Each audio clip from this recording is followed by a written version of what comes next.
नमस्कार, स्वागत है आपका मेरे नई वीडियो में।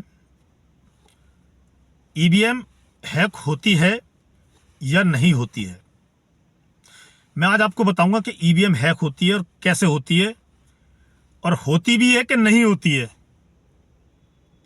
तो वीडियो में आगे बढ़ने से पहले सभी भाइयों से मेरी एक रिक्वेस्ट है कि जो भाई मेरे चैनल पर पहली बार आए हैं, पहली बार मेरा वीडियो देख रहे हैं, वो मेरे चैनल को सब्सक्राइब करें, बेल आइकन दबाएं, लाइक और शेयर करें, मेरे चैनल को आगे बढ़ाने में मेरी हेल्प करें। ये बिल्कुल फ्री है। अच्छा, ईवीएम हैक होती है या नहीं होती है? आपको चारों तरफ अभी मीडिया और न्यूज़पेपर सब में एक ही चर्चा है कि भाई हरियाणा चुनाव में ईवीएम का गलत इस्तेमाल हुआ है, या ईवीएम को हैक किया गया है, या चुनाव आयोग ने भाजपा के साथ मिलकर कांग्रेस को हरा दिया। अब मेरा सवाल आपसे है, आप मुझे जवाब देना, कमेंट करके मुझे बताना, अगर ईवीएम हैक हो सकती है तो फिर 2024 के लोकसभा चुनाव में जहां मोदी का खुद का चुनाव होना था, वहां पर उन्होंने ईवीएम हैक क्यों नहीं करी?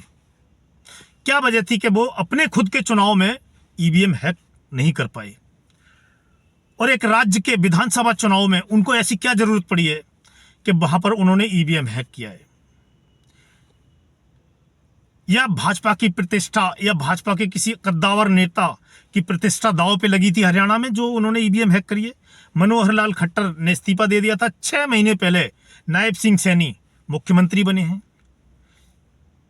ऐसा तो कुछ नहीं लग रहा था कि भाई भाजपा ने अपनी नाक का सवाल बना दिया है कि भाई हरियाणा हर हाल में जीतना है। तो क्या जरूरत थी मोदी जी को, जो अपने चुनाव में हैक नहीं कर सके, तो वो हरियाणा विधानसभा के चुनाव में उन्होंने ईवीएम हैक करी। 2024 के लोकसभा चुनाव में जहां बीजेपी की 240 सीटें आई, अगर ईवीएम हैक होती तो मोदी अपने लिए कम से कम एक कमजोर सरकार तो नहीं चुनते, एक ऐसी सरकार तो नहीं बनाते अगर ईवीएम हैक हो सकती थी कि जो बैसाखी से चलेगी, जो किसी और के सहारे से चलेगी, जो नीतीश बाबू के सहारे से चलेगी, या फिर चंद्रबाबू नायडू के सहारे से चलेगी। ऐसी सरकार तो नहीं बनाते, क्योंकि मोदी की छवि एक मजबूत नेता की है, जिसकी विल पावर बहुत ज्यादा है, और जो किसी भी फैसला जब एक बार लेता है उससे वापस नहीं होता है, एक दो फैसलों को छोड़ के। तो क्यों मोदी ने अपने लिए ईवीएम हैक नहीं करी और अपने लिए एक कमजोर सरकार चुनी और हरियाणा में ईवीएम हैक कर ली? क्या मोदी को नहीं पता है कि जो सहयोग से चलने वाली सरकार है, गठबंधन के सहारे चलने वाली सरकार है, उनका नेतृत्व करना कितना मुश्किल है? मोदी को नहीं पता ये बात कि 272 से अगर सीटें नीचे आई तो विपक्ष, जो हमारे सहयोगी गठबंधन वाले हैं, उनके सहारे हमारी सरकार चल रही है, तो उनकी जो डिमांड है वो हमको पूरी करना पड़ेगी, और वो सरकार को बार बार दबाव में लेंगे। ऐसा क्या था कि मोदी ईवीएम हैक नहीं कर पाए? और कांग्रेस हरियाणा में मीडिया, सोशल मीडिया, सर्वे, एग्जिट पोल, ओपिनियन पोल, इनके बूते पे ये बात कर रही है कि ईवीएम हैक कर ली गई है, क्योंकि इन लोगों ने, चैनल ने, प्रिंट मीडिया ने, सर्वे एजेंसियों ने और पोल जितने भी हुए, सबने कांग्रेस को वहां पर भारी बहुमत दिखाया था। पर ये ही तो लोकतंत्र है इस देश का, जहां पर भारी बहुमत दिखाया जाता है वहां पर अचानक पब्लिक किसी और को चुन लेती है, क्योंकि पब्लिक की अपनी मर्जी है, जनता के हाथ में है वोट देना, ना कि किसी टीवी सर्वे के कहने से या फिर किसी सर्वे एजेंसी के कहने से जनता वोट देगी। और हिंदुस्तान का वोटर तो ऐसा है कि आप उससे बात करके देखो, आपको पता ही नहीं चलेगा कि वो अंदर जाके किसका बटन दबाएगा, लास्ट टाइम तक पता ही नहीं चलता है उसका। और अगर ये सर्वे और एग्जिट पोल इनके बात की जाए तो ये पहली बार फेल नहीं हुए।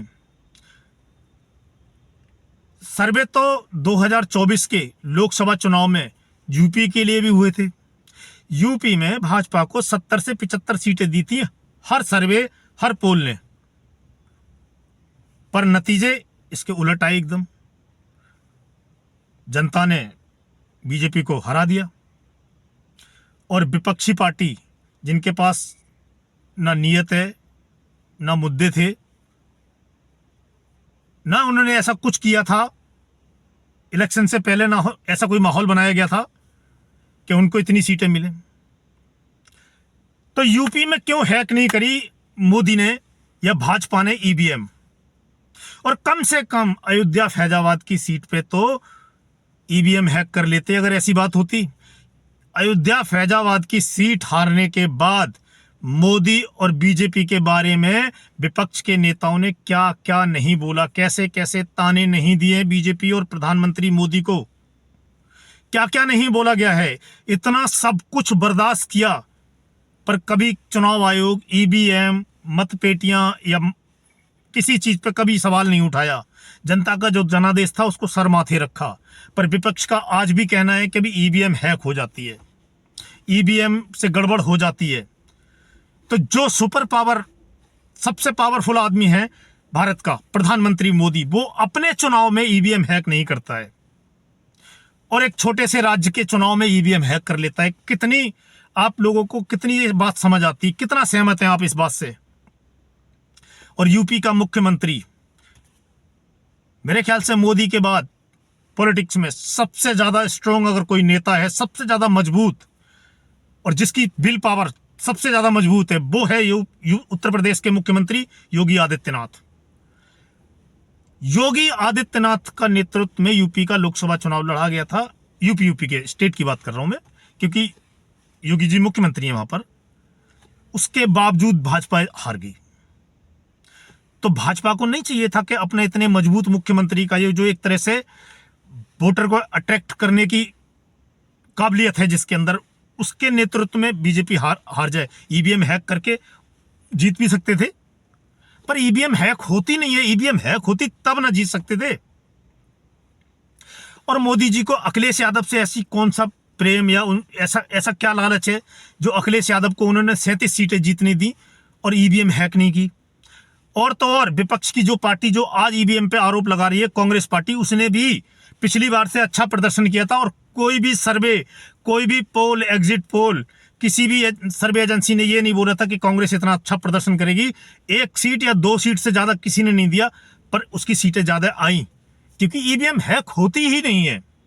ये सिर्फ आरोप है, मनगढ़ंत कहानियां हैं लोगों को डाइवर्ट करने के लिए और मोदी के खिलाफ, बीजेपी के खिलाफ लोगों को भड़काने की एक नाकाम कोशिश है बस। याद है आपको स्वर्गीय अरुण जेटली जी अमृतसर से लोकसभा का चुनाव हार गए थे। बीजेपी के कद्दावर नेता और प्रधानमंत्री मोदी के बहुत ही करीबी और खास नेताओं में उनकी गिनती होती थी। एक तरह से सेकंड या थर्ड नंबर के नेता भाजपा में वो थे। और अमृतसर की सीट अरुण जेटली जी के चुनाव लड़ने से पहले भाजपा ही जीती थी और नवजोत सिंह सिद्धू अमृतसर से सांसद थे। उसके बावजूद अरुण जेटली जी हार गए। बाकी बातें तो छोड़ो, ईवीएम अगर हैक हो सकती थी तो मोदी अपने वित्त मंत्री को अमृतसर में क्यों हरवा देते?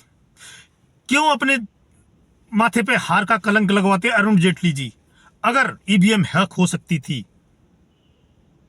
अब कांग्रेस के नेताओं की बात करता हूं मैं, जयराम रमेश, पवन खेड़ा, ये लोग प्रेस कॉन्फ्रेंस करके चुनाव आयोग पे आरोप लगाते हैं और बोलते हैं कि ये नतीजे हमें स्वीकार्य नहीं है। अरे भाई साहब, आपके स्वीकार करने से या नहीं करने से कुछ नहीं होगा। ये जनतंत्र है, लोकतंत्र है। जनता ने जो फैसला दिया है उसको सर माथे से लगाओ। जहां आप जीत जाते हो वहां पर लोकतंत्र भी सही है, चुनाव आयोग भी सही है, ईवीएम भी सही है। जहां आप हार जाते हो वहां पर ईवीएम भी खराब, चुनाव आयोग भी मिला हुआ। कर्नाटक में आप बोले नहीं, तेलंगाना में आपने बोला नहीं एक बार भी, हिमाचल जीते आपने बोला नहीं कि भाई ईवीएम में ये गड़बड़ी है। दिल्ली में अरविंद केजरीवाल जी जीत गए, उन्होंने कभी नहीं बोला ईवीएम में गड़बड़ी है। चुनाव आयोग ने कांग्रेस अध्यक्ष मल्लिकार्जुन खड़गे को चिट्ठी लिख के इस पर आपत्ति जताई है। ये जो पवन खेड़ा का बयान है, इस पर आपत्ति जताई है और उन्होंने बोला है कि ये सच्चाई से बहुत दूर है और हमारा लोकतंत्र इतना समृद्ध है, पूरी दुनिया में लोग इसकी मिसालें देते हैं, इसकी सराहना करते हैं इससे सीखते हैं, अपने यहाँ ऐसा लोकतंत्र लागू करने की कोशिश करते हैं। और चुनाव आयोग ने यह भी बोला है कि बोलने की आज़ादी का जो अधिकार हमें संविधान देता है, उस आज़ादी के जो बोलने की आज़ादी है उसका भी दुरुपयोग किया गया है यहाँ पर, और ये उस आज़ादी से, बोलने की आज़ादी से कोसों दूर है ये बयान।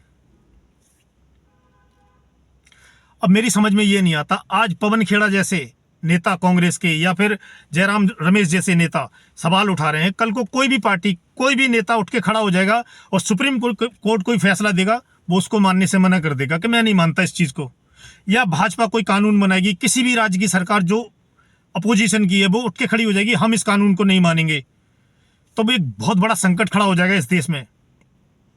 कोई भी नेता अपने आप से ही फैसला करने लग जाएगा कि भाई चुनाव आयोग को ये करना चाहिए, कोई बताएगा कि भाई ये जो स्वतंत्र एजेंसियां हैं भारत सरकार की, इनको ऐसे चलना चाहिए। अरे ऐसे नहीं चलेगा, जो एजेंसियां हैं उनके लिए रूल रेगुलेशन बने हुए हैं, वो अपने हिसाब से चलेंगी। हर आदमी वहां सलाह देने पहुंच जाएगा, तो 150 करोड़ का लगभग देश है ये, किस किस की सुनी जाएगी वहां पर। मैं भी चला जाऊंगा, मैं भी बोलूंगा ये फैसला मैं नहीं मानता, मैं कल को खड़ा हो जाऊं कि भाई तेलंगाना में जो कांग्रेस जीती है मैं नहीं मानता इस चीज को, तो ऐसे नहीं चलेगा। ये हमारा जो देश का एक लोकतांत्रिक ढांचा है उसमें ये बयान फिट नहीं बैठता है।